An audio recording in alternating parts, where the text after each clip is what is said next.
ओम शांति।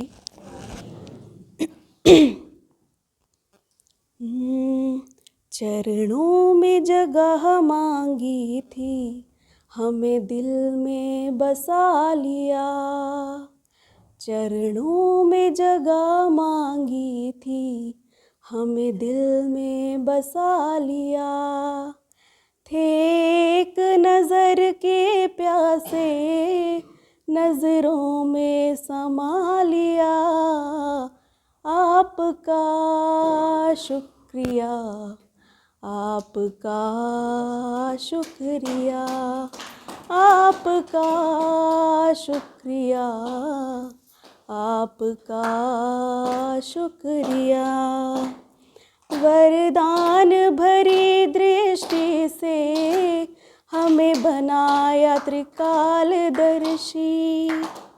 जन्मों के पुण्य फले हैं, प्रभु कृपा है इतनी बरसी। पलकों से उठाकर मोती आँखों का बना दिया। पलकों से उठाकर मोती आँखों का बना दिया। थे एक नज़र के प्यासे, नज़रों में समा लिया। आपका शुक्रिया, आपका शुक्रिया, आपका शुक्रिया, आपका शुक्रिया। खुशियों के पंख लगाकर जी करता है उड़ जाऊं। प्रभु प्रेम के बादल बनकर हर मन की प्यास बुझाऊं। सत्कर्मों के सरगम में गुण गाना सिखा दिया। सत्कर्मों के सरगम में गुण गाना सिखा दिया। थे एक नज़र के प्यासे, नज़रों में समा लिया।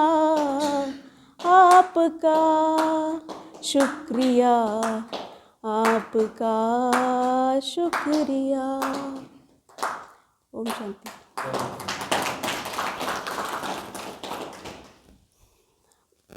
आपको परिचय तो मेरा भाई जी ने दे दिया।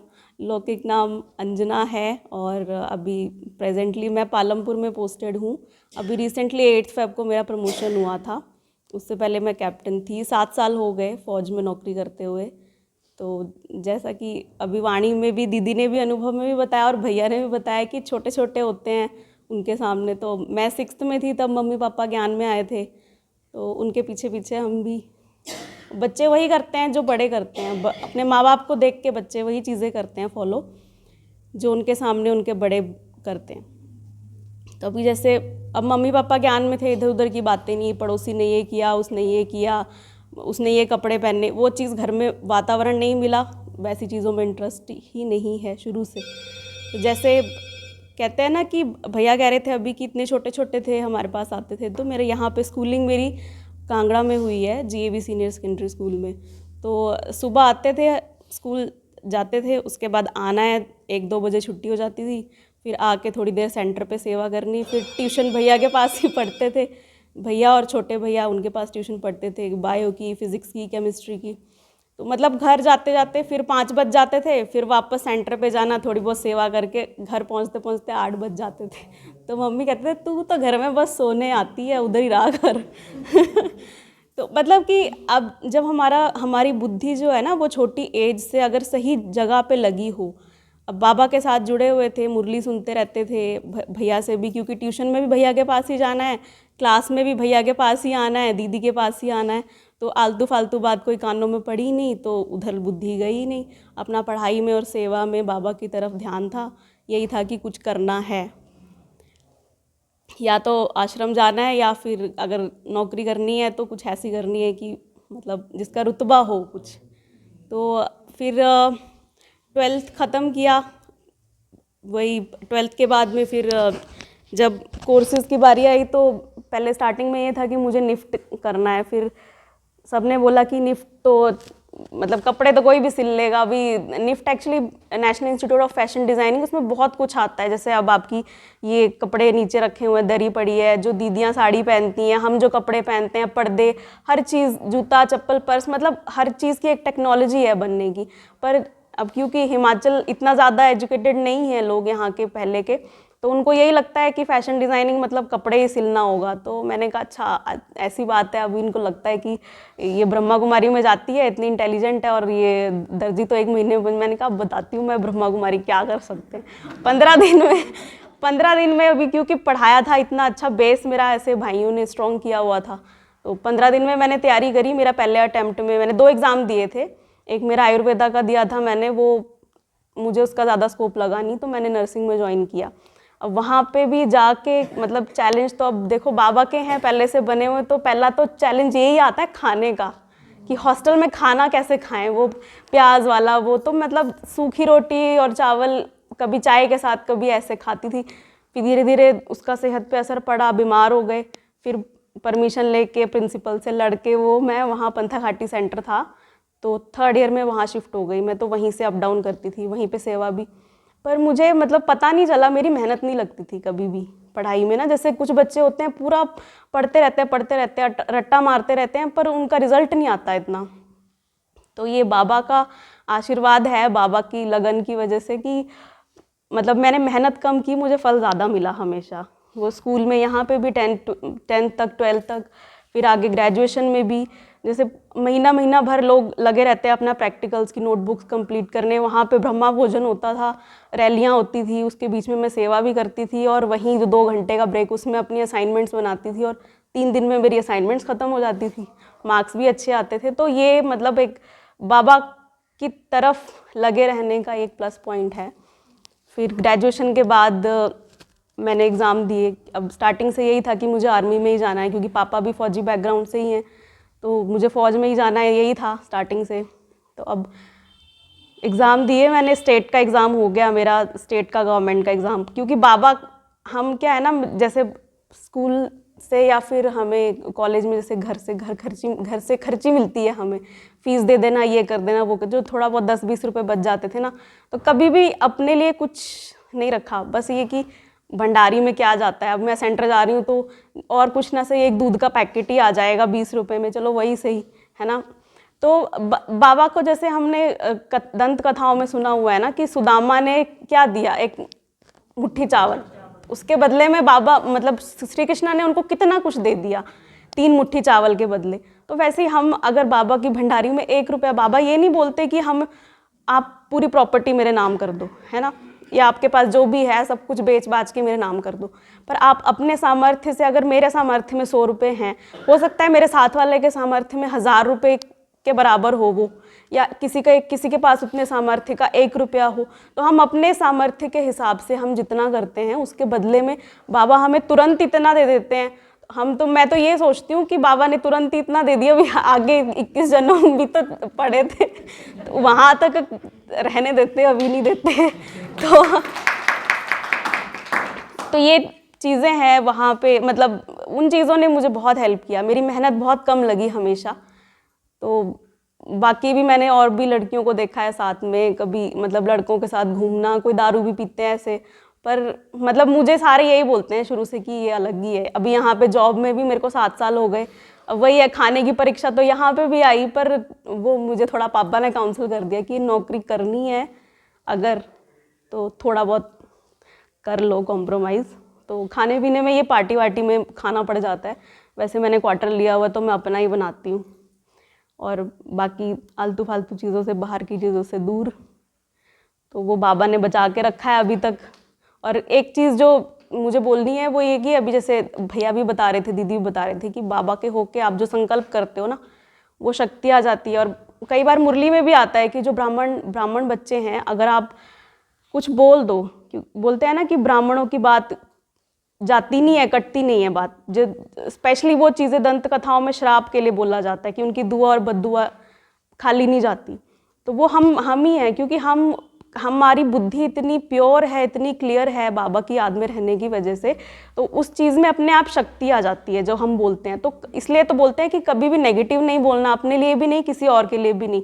जैसे अब हम रहते तो इसी दुनिया में हैं, हमारे भी आस पड़ोस वाले हो सकता है कोई ऐसे मित्र संबंधी रिश्तेदार ऐसे हों जो हम पे जुल्म करते हो, नेगेटिव हों, एंटी हों, तो अगर हम उनके लिए बद्दुआ दे देंगे तो फिर वो हमने काली बॉल फेंक दी, हमारे पास भी आएगी कल को वापस, है ना, दीवार से टकरा के। तो हमने एक तो उनके लिए नेगेटिव नहीं बोलना है, और हमने जो भी उनको दुआ ही देनी है, चलो कोई बात नहीं, इसका कर्म है, हम देख लेंगे, अपना हमारा सेटल हो गया। तो एक वो चीज़ जो है हमें वो देखनी है अपने लिए। तो मैंने आज तक ये चीज़ बहुत नोटिस की है कि बाबा की याद में जो संकल्प कर दिया वो हो जाता है। नौकरी के लिए भी, मतलब मेरे को नौकरी के पीछे भागना नहीं पड़ा, मैंने पहले स्टेट गवर्नमेंट का दिया, वो हो गया, फिर उसके स्टेट गवर्नमेंट में 2 दिन ज्वाइन किया था, फिर आर्मी वाला कॉल लेटर आ गया। अभी ये था कि शॉर्ट सर्विस है पहले, तो जो लोग जलने वाले हैं वो ऐसे भी बोलते थे कि चलो ठीक है, 5 साल, कितने साल कर लोगे, 14 साल कर लोगे, 5 साल, 10 साल, 14 साल, उसके बाद तो वो क्वेश्चन मार्क की तुम पता चलता है कि तुम जलते हो इसलिए तुम ऐसे बोलते हो। ऐसा भी तो है कि पासा पलट भी सकता है, हो सकता है रेगुलर हो जाए। फिर उसी बीच में मैंने एम्स का एग्ज़ाम दिया था, वो भी मेरा मेरिट में निकल गया फौज में आने के बाद ही, तो मेरा एम्स ऋषिकेश का भी हो गया। पर फिर मम्मी पापा ने बोला कि अभी तुम्हारी है एज, तुम दे लो और एग्ज़ाम, और इसका इंटरव्यू का देखो। वो इंटरव्यू दिया मैंने और फिर वो परमानेंट कमीशन भी हो गया। अब जो लोग उंगली उठाते थे कि शॉर्ट सर्विस ही है, उनका भी अपने आप मुंह बंद हो गया। तो वो बाबा, मतलब बाबा ना अपने आप देता रहता है वो हमें, धीरे धीरे, हमें दिखती नहीं है कई बार चीज़ें।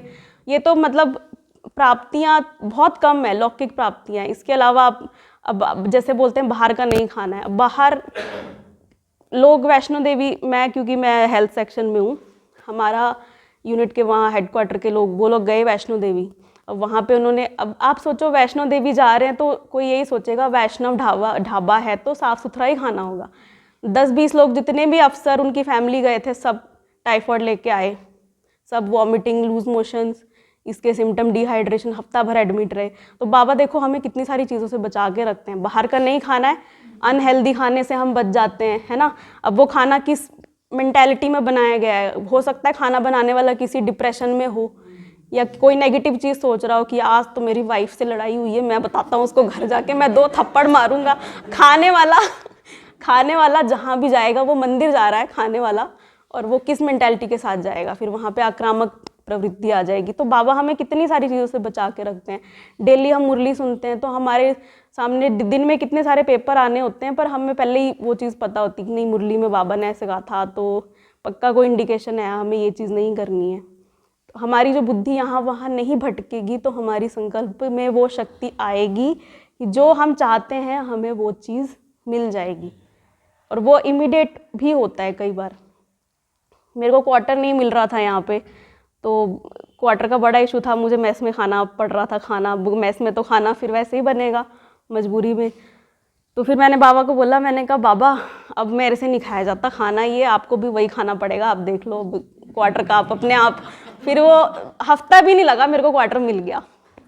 तो ऐसा है कि आप बाबा को बोलो, बाबा आपको तुरंत उसका वो रिप्लाई दे देंगे, बट आपको अपना मन उनके साथ में रखना पड़ेगा सच्चा, क्योंकि एक गाना भी है ना, सच्चे दिल पर साहब राजी। तो अपना दिल सच्चा रखना पड़ेगा, तभी फिर साहब राजी होगा। और वैसे भी बाबा तो हमारे हैं ही भोलेनाथ, इतने भोले हैं कि थोड़े से में भी बाबा, मतलब भक्ति मार्ग में भी बेलपत्र से ही खुश हो जाते हैं, जो जहर है उससे ही खुश हो जाते हैं। तो हम तो फिर बाबा को जब हम अपने आप को, अपने संकल्प देंगे, अपने आप को देंगे, तो फिर बाबा क्यों, वो भोलेनाथ जब बेलपत्र से खुश हो जाएगा तो हमसे खुश नहीं होंगे क्या। हमने तो इतना उनको भक्ति मार्ग में इतना ढूंढा, इतना उनके लिए काशी कलवट गए, क्या क्या नहीं किया। तो वो हमारे लिए नहीं करेंगे तो हम तो उनके सगे बच्चे हैं ना, मतेले बच्चे हैं, सौतेले नहीं है, तो हमारे लिए तो करेंगे ही। बाबा की मदद तो हर स्टेप पे बाबा की मदद है। अभी जैसे मेरा आर्मी का, मैंने रिटर्न एग्ज़ाम हो गया, इंटरव्यू हो गया, मेडिकल भी हो गया, वहाँ मुझे हाइट के लिए निकाल दिया उन्होंने। वो डॉक्टर को रूल्स पता नहीं थे, और मतलब उसके 5 किलोमीटर साथ में एक और हॉस्पिटल है, दिल्ली में 2 हॉस्पिटल है, बेस हॉस्पिटल, RR हॉस्पिटल। तो मेरी हाइट है 147 सेंटीमीटर्स। अगर मेडिकल पूरा क्लियर है तो 1 सेंटीमीटर रिलैक्सेशन मिलती है। रिक्वायरमेंट थी 148, मतलब 148 सेंटीमीटर की रिक्वायरमेंट थी, मेरी 147 थी, पर उस डॉक्टर को रूल पता नहीं थे, उसने बोला 152 लेते हैं, तुम्हारी तो कम है, रिलैक्सेशन देके भी नहीं होगा। अब साथ ही में 5 किलोमीटर दूर एक और हॉस्पिटल है, वो 147 वाले को भी फिट कर रहे हैं। फिर उसके लिए फिर रीअपील भरी। मतलब बाबा से वो विल पावर बहुत है मुझ में, विल पावर बहुत है मुझ में, निश्चय बहुत है। और मैंने बाबा को तभी बोल दिया, मैंने कहा अगर आपको लगता है कि ये वर्दी मेरे लायक है या मैं इस वर्दी के लायक हूँ तो आपने कराना है क्लियर। 1 महीना लगा, मैंने उधमपुर में रीअपील भरी, 1 महीना लगा। वो जहाँ उनका रिस्पॉन्सिबिलिटी थी उधमपुर वालों की कि वो रूल्स पता करके देते, पर रूल्स भी मुझे खुद ही पता करने पड़े। हर शुक्रवार को हम निकल जाते थे रात को, मैं और पापा, सैटरडे को वहाँ पहुँचते थे और संडे को वापस। इतनी ठंड में, मतलब 2016 नवंबर की बात है ये, तो मतलब इतनी ठंड में ठिठुरते हुए हम वहाँ पहुँचते थे। सुबह इतनी तेज़ हवा, ठंडी ऐसे चलती थी, बिना खाए पिए इतनी दूर, और पापा के घुटनों में दर्द। तो फिर मुझे यही था कि बाबा अगर ये वर्दी है मेरे लायक या मैं इस वर्दी के लायक हूँ, आपको लगता है तो आपने देखना है। फिर लास्ट डेट से 2-3 दिन पहले किसी ने खुद ही मुझे रूल्स बता दिए। वो कलकत्ता से थी, मेरे साथ ही आई थी इंटरव्यू में। तो जो चीज़ होनी होती है, हमारी परीक्षा लेती हैं कुछ चीज़ें ना, कि आप डगमग तो नहीं होते उस चीज़ में, कि अब दिल छोटा करके मैं नहीं जाती, 3 चक्कर लग गए, 4 चक्कर लग गए, दिल छोटा करके मैं नहीं जाती अपनी अपील के लिए, तो आज मेरा मतलब मेजर का रैंक नहीं होता, आज किसी और का होता ये रैंक। तो पहली बात तो हमारे टेस्ट आते हैं, पर वो टेस्ट में हमें कभी भी डगमग नहीं होना है। फिर सेम चीज़ खाने के लिए भी, तो बाबा, ऐसा नहीं है कि बाबा परीक्षा लेते हैं, वो तो हमारे ही कोई बन जाती हैं सर्कमस्टांसेस कि हमें वो परीक्षा में उतरना पड़ता है, पर हमें पास होना है या फेल होना है वो फिर हमारे ऊपर है। और बाकी पालना, मुझे बहुत जगह की पालना मिली है यहाँ पे। बचपन तो मेरा कांगड़ा में ही गुजरा है, फिर शिमला में, फिर असम में मेरी पहली पोस्टिंग थी वहाँ पे, अभी पालमपुर में हूँ, वहाँ की पालना है, यहाँ की भी है साथ साथ में। और मतलब बिना किसी कांटेक्ट के भी पहली बार जाते हैं, तब भी ऐसा लगता ही नहीं है कि आप पहली बार गए हुए हैं। कोई भी हेल्प चाहिए हो आप हमारे पास आना, कुछ भी चाहिए हो भी। मेरे को खाने पीने का इशू हो रहा था तो मुझे पालमपुर वाले भाई बहन सब ऐसे बोलते, कोई बात नहीं आप इधर से खा लिया करो, आपको सिलेंडर चाहिए, गैस चाहिए, आप इधर से ले जाओ। तो ऐसा है कि हम, क्योंकि हम जब हम परिवार को अपना मानते हैं तो परिवार भी हमें अपना मानता है। ये लौकिक परिवार जैसे नहीं है, सहयोग सिर्फ बाबा का ही नहीं मिलता है, सहयोग परिवार का भी मिलता है। तो अगर हम इनको अपना मानेंगे तभी हमें अपनापन मिलेगा। अगर हम दूर दूर से नहीं, बहनें तो चिट्टी साड़ी पा के बहनें हमें भी ऐसे बना देंगी, है ना, तब फिर जब हमारी थिंकिंग वैसी है तो हम वो चीज़ हमें प्राप्त नहीं हो पाएगी कभी भी। वो जो अनुभव है बहनों का प्यार, वो हमें नहीं मिल पाएगा कभी भी, क्योंकि प्यार आप अनुभव करने के लायक पहले बनना पड़ेगा हमें। जब हम उस चीज़ के लायक नहीं बनेंगे तो वो चीज़ हमें नहीं मिलेगी कभी भी।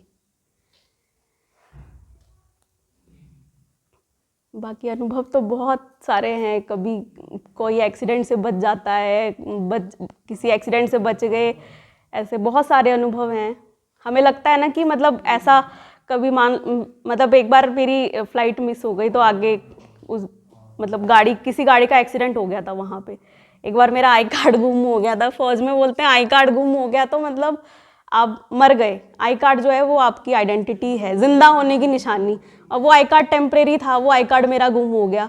बट हमने जिस गाड़ी से जाना था वहाँ ट्रांजिट कैंप में, ये मेरी पहली पोस्टिंग, पहली छुट्टी जब मैं घर आ रही थी तब की बात है ये। तो आई कार्ड गुम हो गया। तब तो बाबा तो तब भूला हुआ था, क्योंकि वही था, आई कार्ड गुम हो गया, आई कार्ड ढूंढो। पूरा ट्रांजिट कैंप मतलब 250-300 लोग लगे हुए थे जो रेस्ट कर रहे थे नाइट ड्यूटी के बाद, सब मेरा आई कार्ड ढूंढ रहे हैं। पर वो बाबा मुझे टचिंग करा रहे थे मेरा आई कार्ड कहाँ होगा। पर वो आई कार्ड गुम किस लिए हुआ था, क्योंकि आगे हमने जिस जगह से जाना था ना, वहाँ आगे 5 किलोमीटर दूरी पे कुछ 150 या 500 किलो RDX वहाँ पे बरामद हुआ था। तो अगर हम वहाँ से जाते या वैसा कुछ ब्लास्ट वगैरह हो जाता, तो बाबा ऐसे बहुत सारी चीज़ों से बचाते हैं हमें। तो वो हमें उस टाइम समझ नहीं आती ना, हम सोचते हैं फ़्लाइट मिस हो गई, इतना नुकसान हो गया, जान तो बची, जान बची तो लाखों पाए। तो वो चीज़ें हमें इमीडिएटली समझ नहीं आती, पर थोड़ा सा अगर हम शांत रहे ना, बाबा पे विश्वास रहेगा तो हमें समझ आएंगी वो चीज़ें। और बाकी कभी भी मतलब मैंने अपने में जो नोटिस किया है वो ये कि कोई बहुत बड़ी परीक्षा भी होगी तब भी दिल छोटा नहीं होता है मेरा, तो वो बाबा की वजह से ही है। क्योंकि बाबा कहते हैं ना, कुछ भी हो जाए तो दिल छोटा नहीं करना है, आंखों से आंसू नहीं आने चाहिए।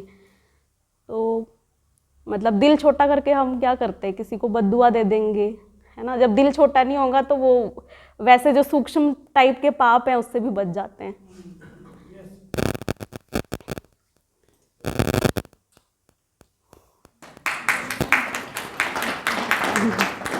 Thank you.